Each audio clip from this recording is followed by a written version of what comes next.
بسم اللہ الرحمن الرحیم۔ السلام علیکم ورحمۃ اللہ وبرکاتہ۔ الحمد للہ رب العالمین، نحمده ونستعینه ونستغفر ونؤمن به ونتوکل علیہ ونعوذ باللہ من شرور انفسنا ومن سیئات اعمالنا، من يهده الله فلا مضل له ومن يضلله فلا هادي له، ونشهد أن لا إله إلا الله وحده لا شريك له، ونشهد أن سيدنا ومولانا محمدا عبده ورسوله، أما بعد فأعوذ بالله من الشيطان الرجيم، بسم الله الرحمن الرحيم، يا أيها النبي قل لأزواجك وبناتك ونساء المؤمنين يدنين عليهن من جلابيبهن، ذلك أدنى أن يعرفن فلا يؤذين، وكان الله غفورا رحيما۔ عن عمر رضي الله تعالى عنه قال قال رسول الله صلى الله عليه وسلم: لا يخلن أحدكم لامرأة إلا كان ثالثها الشيطان، أو كما قال عليه الصلاة والسلام۔ صدق الله مولانا العظيم، وصدق رسوله النبي الكريم، نحن على ذلك من الشاهدين والشاكرين، والحمد لله رب العالمين۔ اللهم صل على محمد وعلى آل محمد، كما صليت على إبراهيم وعلى آل إبراهيم إنك حميد مجيد۔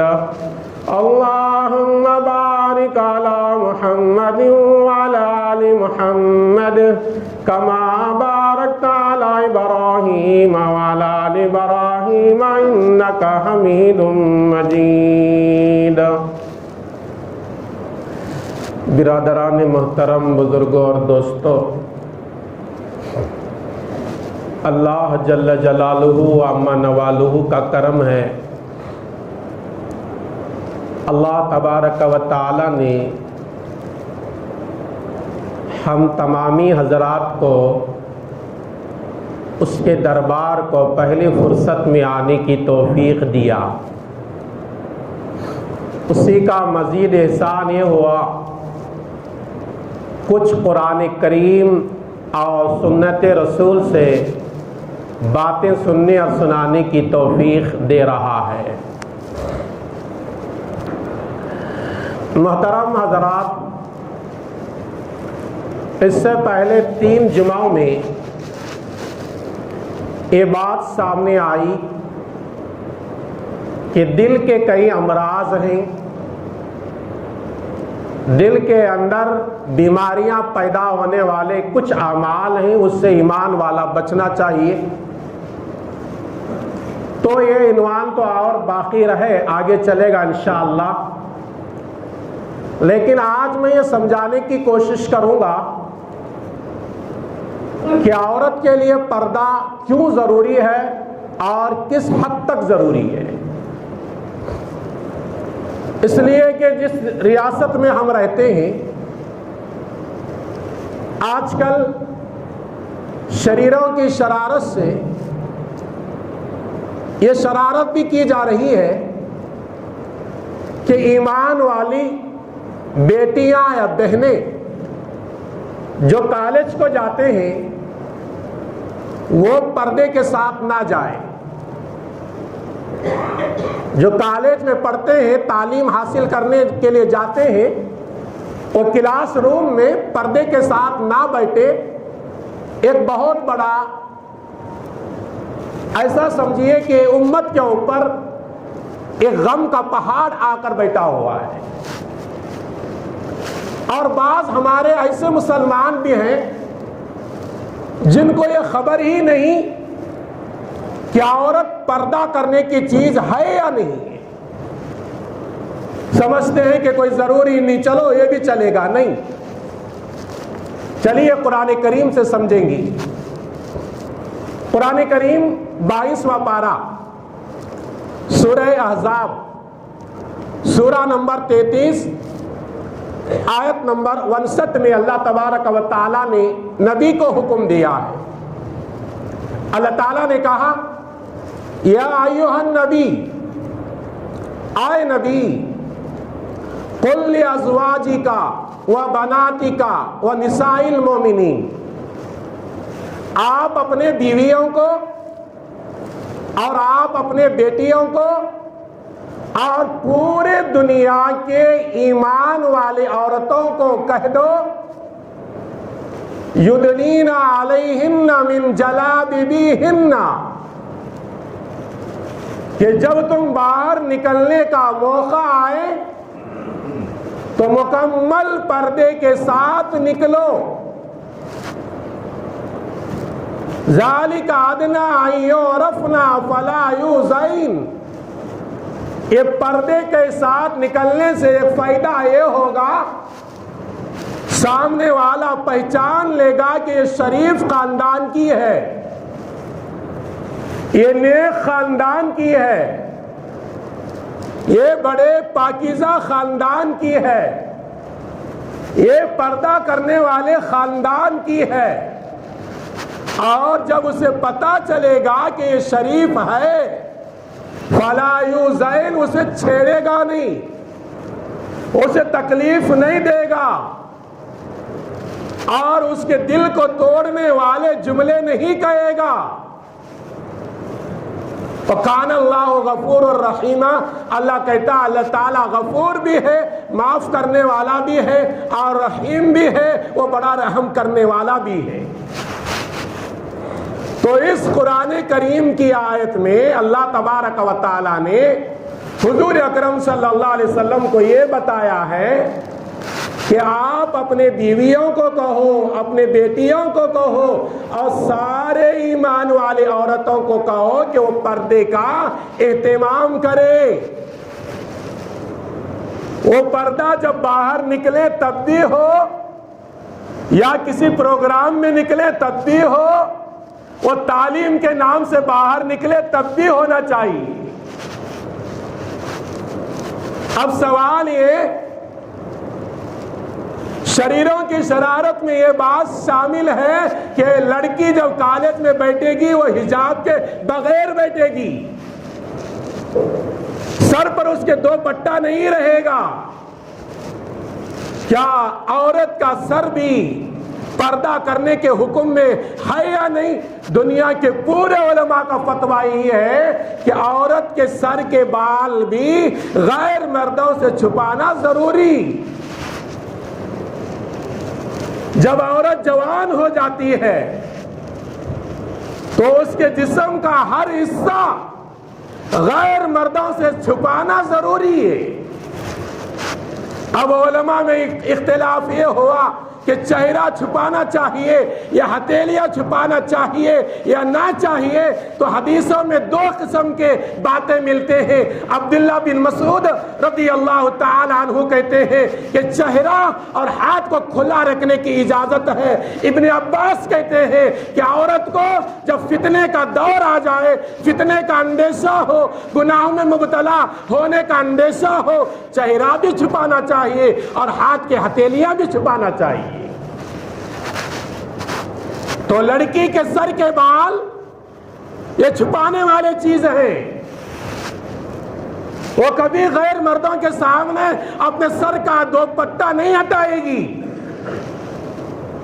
چاہے حکومت اس کے خلاف قانون پاس کرے یا دشمن لوگ ہمارے پیچھے پڑے، لیکن ہمارا یہ قانون ہے، ہمارے اللہ کا یہ فرمان ہے، ہمارے نبی کا ارشاد ہے، ہم کو عمل کرنا ہوتا ہے۔ لیکن جس ملک میں ہم رہتے ہیں اگر وہ شریر لوگ اس پر آتے ہو اور جم جائے تو ہمارا کام یہ ہے ہم اللہ کی طرف متوجہ ہونا، دعاؤں کا اہتمام کرنا، اللہ سے مانگنا، اے اللہ قرآن میں تیرا حکم ہے، ہماری ایمان والی ماں اور بہنیں اور بیٹیاں اس پر عمل کرنے کے لیے تیار ہیں، شریر لوگ نہیں چھوڑ رہے ہیں۔ اللہ یہ فیصلہ جو کورٹ میں چلا ہوا ہے اللہ یہ مسلمانوں کے حق میں کر دے، ان دعاؤں کا اہتمام کرو۔ حضور اکرم صلی اللہ علیہ وسلم نے عورتوں کے لباس کے بارے میں کچھ اصول بتائے ہیں۔ پہلا اصول یہ بتایا کہ عورت بالکل باریک کپڑا نہیں پہنے گی جس سے بدن کا اندرونی حصہ ظاہر ہوتا ہے، وہ کپڑا بالکل باریک سمجھا جاتا ہے۔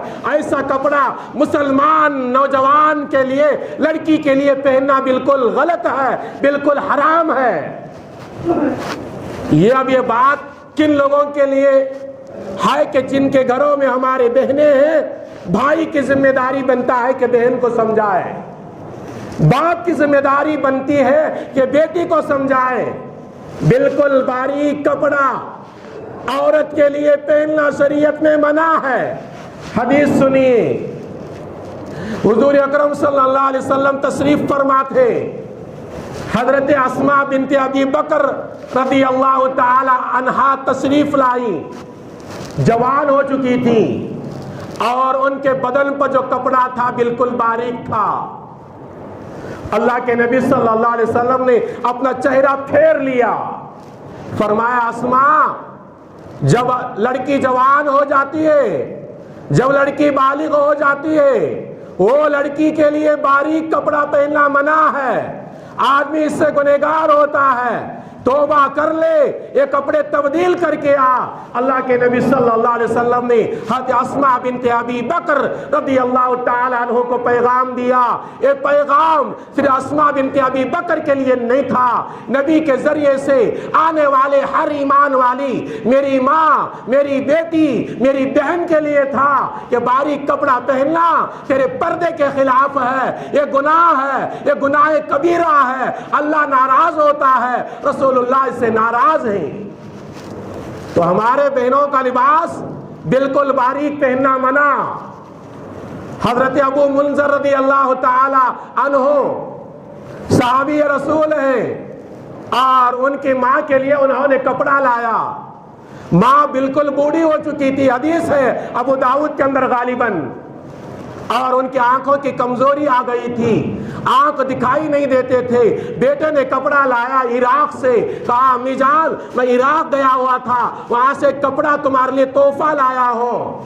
وہ ماں حضرت منذر کی ماں بالکل اندھی ہو گئی ہے اور نگاہ بالکل صاف نہیں ہے، کمزوری کے حالت میں نگاہ ہے، اپنے ہاتھ سے پکڑ کر کہنے لگی بیٹا یہ کپڑا میں پہن نہیں سکتی کیونکہ بالکل باریک ہے، میں نے میرے نبی سے سنا ہے عورت کے لیے بالکل باریک کپڑا حرام ہے، میں کپڑا نہیں پہن سکتی۔ تو حضرت منذر کہنے لگے اللہ کے نبی صلی اللہ علیہ وسلم سے جب آپ نے بات سنی ہے تو میں یہ کپڑا واپس دے دیتا ہوں، آپ کے لیے کوئی موٹا اچھا کپڑا لا کر انتظام کروں گا۔ تو عورت کے لیے کپڑے کا اصول یہ ہے، پہلا اصول یہ کہ باریک کپڑا، وہ چاہے عورت جوان ہو چاہے عورت بوڑھی ہو، اس کے لیے باریک کپڑا پہننا شریعت میں منع ہے، ایسا سمجھیے حرام ہے، اور اس کو کر کے بھی تم ناز سمجھتے ہو تو گناہ کر کے ناز کرنے والے شمار کیا جائے گا۔ عورت کے لیے کپڑے کے اندر دوسرا قانون یہ ہے کہ کپڑا جب پہنا جاتا ہے تو ڈھیلا ڈھالا پہننا چاہیے۔ کپڑا پہننے کے بعد عورت کے سر سے لے کر پیر تک کے جتنے نقشے ہیں وہ ظاہر نہیں ہونا چاہیے۔ آج ہمارے اندر دینداری کم ہوتے ہوئے جا رہی ہے، یا دینداری تو کہیں ہے لیکن خوف خدا نکلتا ہوا جا رہا ہے۔ ہماری بہنیں، ہماری مائیں، ہماری بیٹیاں ایسا تنگ لباس پہنتے ہیں کہ جسم کا پورا حصہ اس کی ساخت دکھائی دیتا ہے۔ میرے نبی نے فرمایا کہ ایسا کپڑا پہننا عورتوں کے لیے منع ہے۔ اور کپڑے تو کپڑے، ہماری ایمان والی عورتیں برقع بھی پہنتے ہیں، تو اتنا بالکل ٹائٹ برقع اور اتنا تنگ برقع پہننے کے بعد اس کے جسم کے آدھا ظاہر ہوتے ہیں، تو وہ برقع پہن کر بھی وہ عورت گنہگار کہلائے گی۔ یہ میں نہیں کہہ رہا، حضور اکرم صلی اللہ علیہ وسلم نے فرمایا ربا قاسیات عاریات، بہت سارے عورتیں قیامت کے قریب کپڑا پہننے کے باوجود ننگے ہوں گے۔ صحابہ کو سمجھ میں نہیں آیا، اللہ کے نبی صلی اللہ علیہ وسلم کپڑا پہننے کے باوجود ننگے ہونے کا کیا مطلب ہے؟ میرے نبی نے فرمایا کپڑا تو پہنے گی لیکن بالکل باریک ہوگا، وہ کپڑا پہننے کے باوجود ننگے رہنے کے مانند ہے۔ کپڑا تو پہنے گی لیکن بالکل تنگ ہوگا، وہ کپڑا پہننے کے باوجود وہ کپڑا نہ پہننے کے مانند ہے۔ آج گناہوں کے جرائم کس لیے ہو رہے ہیں؟ عورتوں کا لباس بگڑ گیا، اور جن کے نگاہوں میں حیا ختم ہو چکی ہے وہ نگاہ ڈالتے ہیں تو گناہوں کا شکار ہو جاتی ہیں۔ تو ہمارے بہنوں کے لیے، ہمارے بیٹیوں کے لیے ذمہ داروں کی ذمہ داری بنتی ہے، گھر کے ذمہ داروں کی، کہ ان کا لباس کا استعمال صحیح ہے یا نہیں یہ پتہ چلانا چاہیے۔ اور تیسری بات یہ، لباس بالکل باریک نہ ہو، نمبر ایک، لباس بالکل ٹائٹ نہ ہو، تنگ نہ ہو، نمبر دو، اور نمبر تین یہ ہے کہ لباس پورے جسم پر ڈھکا ہوا ہو۔ اگر عورت لباس پہنی ہوئی ہے اور اس کی گدی اور گلا کھلا ہوا ہے تو یہ بھی گنہگار ہے۔ عورت لباس پہنی ہوئی ہے، بیٹی لباس پہنی ہوئی ہے، سر کا دوپٹہ نکال کر بیٹھتی ہے تو بھی یہ گنہگار ہے۔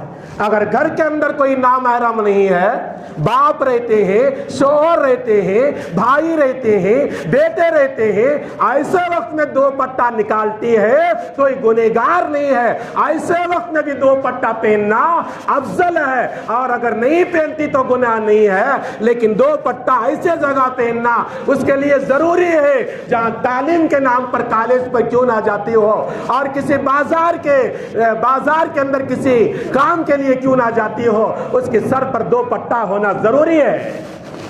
اگر دوپٹہ نہیں رکھے گی اور اس کے سر پر بال دکھائی دیں گے تو وہ گنہگار ہوگی۔ اللہ کے نبی صلی اللہ علیہ وسلم نے چوتھا اصول بتایا عورتوں کے لباس کے متعلق۔ عورت ہو کر عورت جیسا لباس پہنے گی، اگر مرد جیسا لباس پہنے گی تو اللہ کے نبی نے فرمایا لعنت ہے ان مردوں پر جو مرد ہو کر عورتوں جیسا لباس پہنتے ہیں، اور لعنت ہے ان عورتوں پر جو عورت ہو کر مرد جیسا لباس پہنتے ہیں۔ تو عورت اگر مرد جیسا لباس پہنتی ہے تو عورت لعنت کی، اللہ کی لعنت کی مستحق ہو رہی ہے۔ اگر مرد ہے، مرد ہو کر عورتوں جیسا لباس پہنتا ہے تو وہ مرد بھی اللہ کی لعنت کا مستحق ہو رہا ہے۔ اللہ کے نبی صلی اللہ علیہ وسلم نے فرمایا جو عورت اپنے کپڑے کا استعمال غلط کرتی ہے، مکمل بدن کو ڈھانکتی نہیں ہے، جو چیزیں چھپانا چاہیے وہ چھپاتی نہیں ہے، جو چیزیں زینت کے ہیں وہ ظاہر کرتی ہے، میرے نبی نے فرمایا وہ عورت ایسی ہے، وہ عورت ایسی ہے۔ راوی کہتے ہیں میں نے عرض کیا اللہ کے نبی وہ عورت ایسی ہے، اسی کا مطلب کیا؟ اللہ کے نبی نے فرمایا وہ گنہگار ہے، وہ بدکار ہے، وہ اللہ کو ناراض کرنے والی بندی ہے۔ تو قرآن کریم میں حجاب کا ذکر ہے، اس کو ہم کو اپنانا پڑتا ہے۔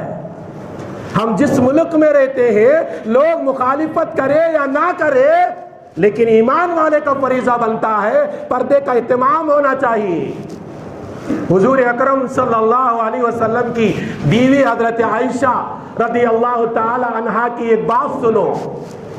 حضرت عائشہ رضی اللہ تعالی عنہا ارشاد فرماتے ہیں میرے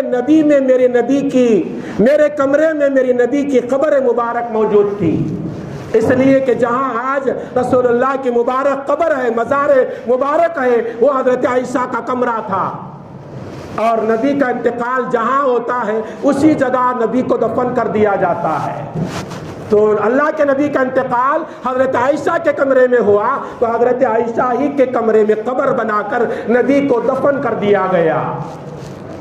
تو حضرت عائشہ کہتے ہیں کہ میں اسی کمرے میں رہتے تھی لیکن زیادہ پردے کا اہتمام نہیں کرتی تھی۔ کیوں؟ میرے شوہر ہے، زندگی میں تو ان کے سامنے بغیر پردے کے آ سکتے ہو، میں خبر کے بعد آج آتی جاتی تھی، اس لیے میرے کمرے ہی میں تھی، میں پردے کا اہتمام زیادہ نہیں کرتی تھی۔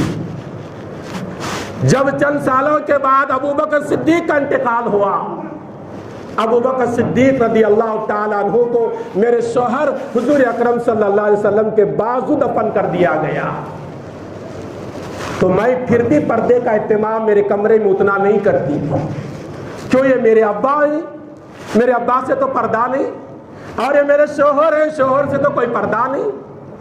حضرت عائشہ فرماتی ہیں جب حضرت عمر فاروق کا انتقال ہوا، عمر فاروق کو اللہ کے نبی صلی اللہ علیہ وسلم کے بازو لا کر دفنا دیا گیا، تو اس وقت سے میں کمرے کے اندر بھی داخل ہوتی تو مکمل پردے کے ساتھ جاتی تھی، میرے چہرے کو ڈھانک کر جاتی تھی۔ کیوں؟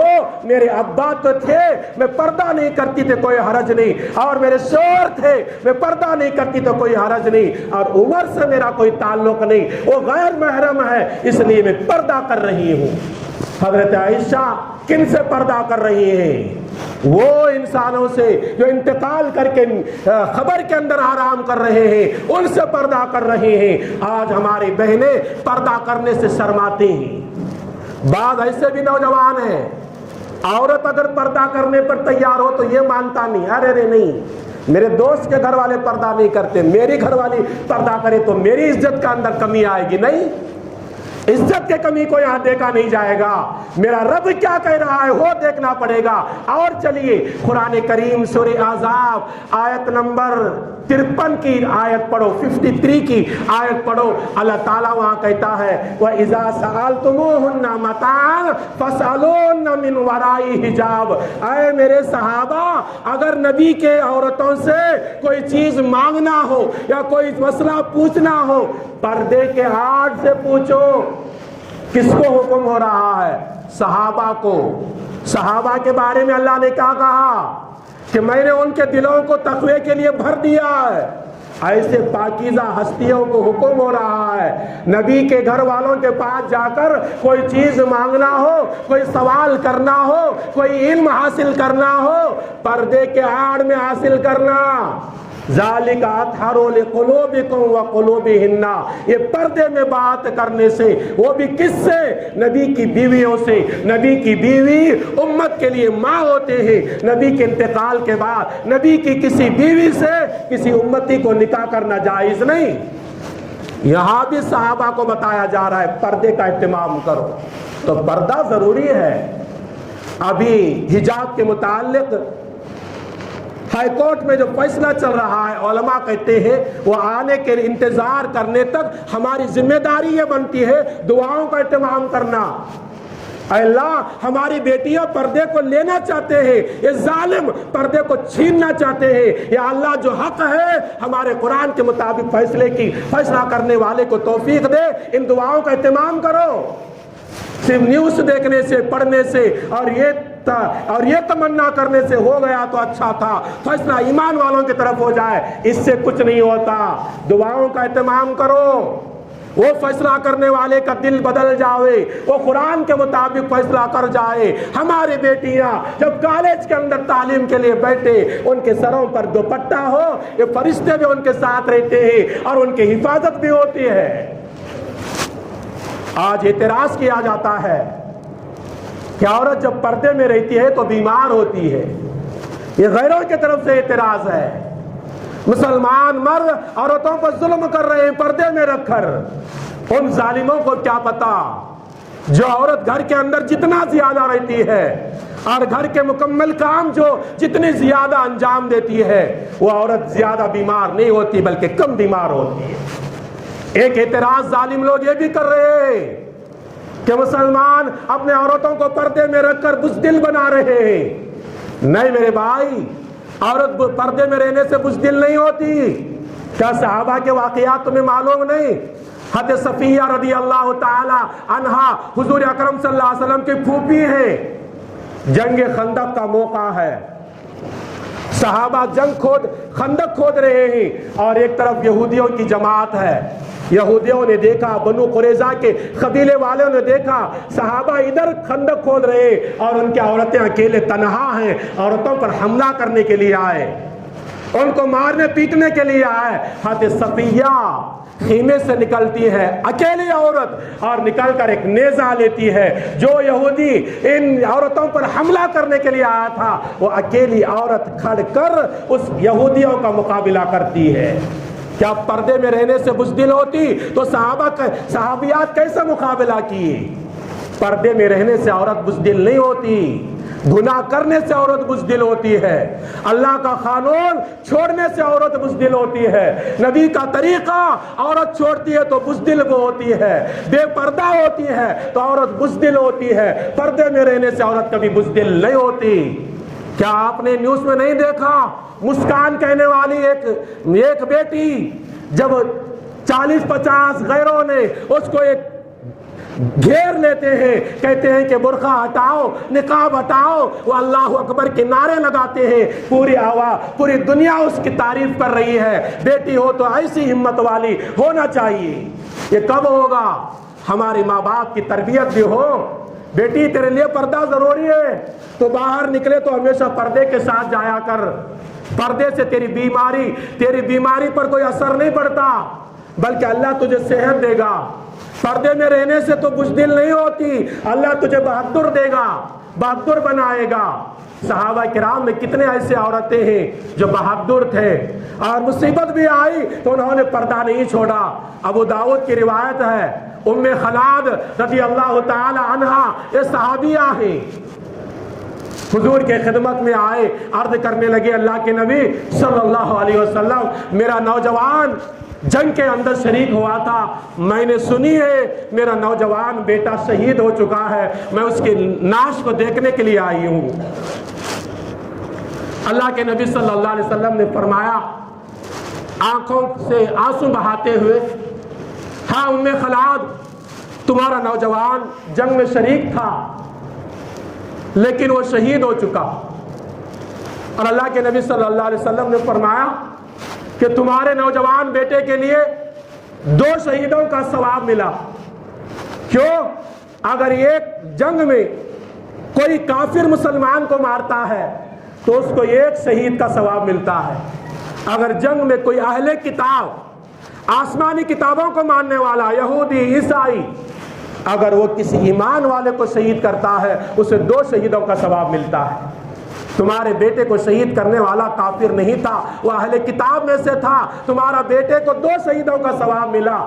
ام خلاد جب آئی تھی، ابو داؤد کے اندر ہے کہ پورا چہرہ ڈھکا ہوا تھا، پورا بدن ڈھکا ہوا تھا. کسی صحابی نے کہا ام خلاد نوجوان بیٹے کے شہید کی خبر سنی ہو، گھر سے نکل کر آئے ہو اور بالکل پردے میں آئے ہو، غم میں بھی تمہیں پردہ یاد رہا. تو ام خلاد نے کہا کہ میرا نوجوان بیٹا دنیا سے رخصت ہوا ہے، میری شرم اور حیا میری زندگی سے رخصت نہیں ہوئی. یہ ہے صحابہ کا پردہ. بعض لوگ کہتے ہیں یہ پردہ آج کے علماء اور حفاظ کی یہ ایجاد ہے، یہ غلط ہے.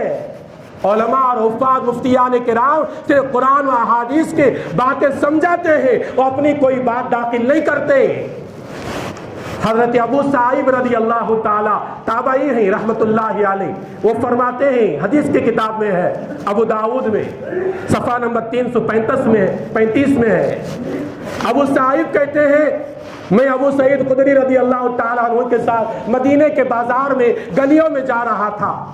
ابو سعید خدری رضی اللہ تعالیٰ عنہ نے مجھے کہا دیکھو یہ گھر میں ایک نوجوان رہتا تھا، اس کو سانپ نے ڈھس لیا اور وہ چند سال پہلے انتقال کر دیا. ابو سعید رضی اللہ رحمۃ اللہ علیہ نے ابو سعید خدری رضی اللہ تعالیٰ عنہ سے پوچھا کیسا اس کا انتقال ہوا؟ فرمایا کہ وہ جنگ خندق میں خندق کھودنے میں اللہ کے نبی اور صحابہ کے ساتھ شریک رہتا تھا اور اس کی نئی نئی شادی ہوئی تھی۔ اللہ کے نبی آدھا دن خندق کھودنے کے بعد اس کے بعد اسے کہتے اب تو اپنے گھر کو جا کر آرام کر لینا۔ ایک بار وہ گھر والے صحابی جنگ خندق سے خندق کھود کر باہر نکل رہے تھے گھر کو جانے کے لیے، اللہ کے نبی نے فرمایا اے اللہ کے بندے، بنو قریظہ ہمارے دشمن ہیں، جاتے ہوئے ہتھیار لے کر جا، راستے میں تجھے کہیں حملہ نہ کر دے۔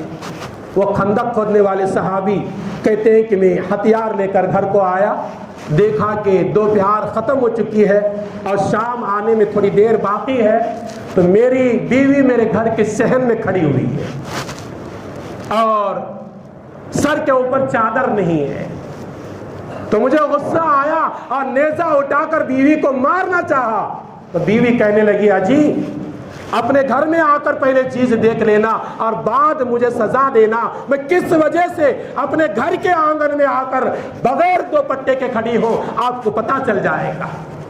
ابو سعید کہتے ہیں ابو سعید خدری رضی اللہ تعالیٰ عنہ نے ارشاد فرمایا جب شوہر اپنے گھر میں جا کر دیکھتا ہے ایک بہت بڑا سانپ گھر کے اندر آیا ہوا ہے اور اس صحابی کی بیوی ڈر کے مارے بغیر دوپٹے کے گھر کے صحن میں آ کر آنگن میں آ کر کھڑی ہوتی ہے اور شوہر کو کہتی ہے اس کے ڈر اور خوف کے وجہ سے میں دوپٹہ اوڑے بغیر میرے گھر کے صحن میں آ کر کھڑی ہو گئی، اس کے علاوہ میرا کوئی قصور نہیں ہے۔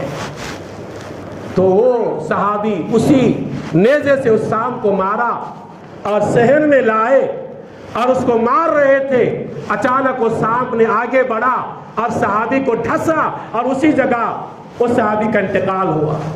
اس لیے کہ سانپ کو مارنے کا طریقہ ہے، علماء لکھتے ہیں حیات الحیوان کے اندر علامہ دمیری رحمۃ اللہ علیہ لکھتے ہیں کہ جب بھی تم سانپ کو دیکھو تو مارو، اور مارنے کا طریقہ یہ اس کے سر کو مارو، وہ بہت جلد مرتا ہے، ورنہ اس کے بدن کو مارو گے وہ جلدی نہیں مرے گا، اور اس کے اندر اللہ نے اس کے آنکھوں میں اتنا پاور رکھا ہے جو آدمی کو دیکھ لیتا ہے اس کا نقشہ خود بخود اس کے آنکھوں میں اتر جاتا ہے۔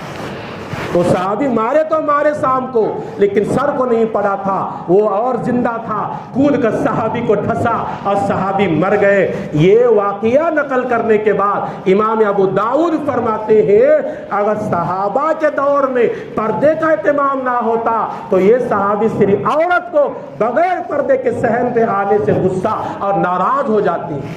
تو عورتوں کے لیے پردہ ضروری ہے، اس لیے بہت جگہ شہروں میں ایک مہم چل رہی ہے کہ ہمارا حق، ہمارا پردے کا حق ہمارے بہنوں کو دو۔ اگر کہیں چل رہے تو ہم شریک ہونا چاہیے، اس میں بتانا چاہیے کہ ہم ایمان والے ہیں، ہم قرآن کے قانون پر عمل کریں گے، ہم ایمان والے ہیں، ہم رسول اللہ کے قانون پر عمل کریں گے۔ اور بھی کچھ باتیں ہیں، اللہ موقع دیا تو اور کبھی عرض کروں گا۔ پروردگار عالم سے دعا ہے اللہ تبارک و تعالی ہم تمام کو کہی اور سنی ہوئی باتوں پر عمل کرنے کی توفیق عطا فرمائے، آمین۔ السلام علیکم ورحمۃ اللہ وبرکاتہ۔